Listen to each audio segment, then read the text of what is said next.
बहुत पुराने जमाने की बात है। एक गांव में अली नाम का एक गरीब मगर नेक दिल लड़का रहता था। उसके पास दुनिया की दौलत नहीं थी, लेकिन उसका दिल हमेशा सब्र और शुक्र से भरा रहता था। गांव वाले अक्सर उसका मजाक उड़ाते, क्या करेगा ये लड़का जिसके पास पहनने को ढंग के कपड़े तक नहीं। मगर अली बस कहता, रिज्क अल्लाह के हाथ में है और वही मेरे लिए बेहतर जानता है।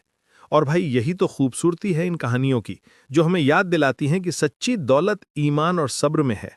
ऐसी ही दिल छू लेने वाली कहानियां आप सुन रहे हैं कहानी भाई पर।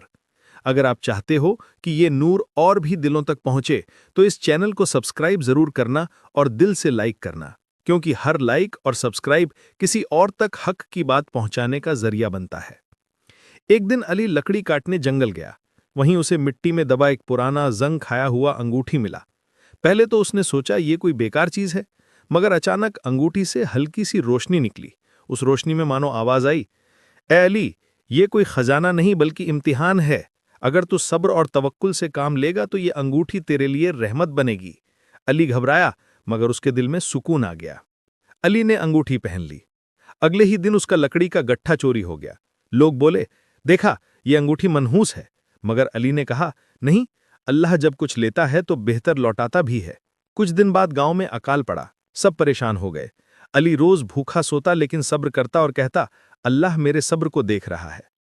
एक रात अली ने ख्वाब में देखा कि वही रोशनी फिर चमकी और आवाज आई, कल सुबह नदी किनारे जा, तेरे लिए अल्लाह की तरफ से मदद उतरेगी।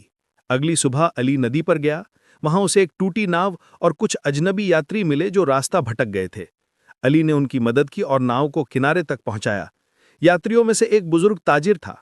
उसने अली को शुक्राने में काफी सामान और सोना दिया। गांव वाले हैरान रह गए, ये कैसे हुआ? तेरे पास तो कुछ नहीं था और अब तेरा घर सामान से भर गया। अली मुस्कुराकर बोला, असली दौलत सोना चांदी नहीं बल्कि सब्र और तवक्कुल है। अल्लाह जब देता है तो बेहिसाब देता है। उसने अपने घर का बड़ा हिस्सा गरीबों और यतीमों के लिए सराय में बदल दिया। हर मुसाफिर और मोहताज वहां पेट भरकर खाता। गांव वाले अब उसका मजाक नहीं उड़ाते थे, बल्कि उसकी मिसाल देते थे।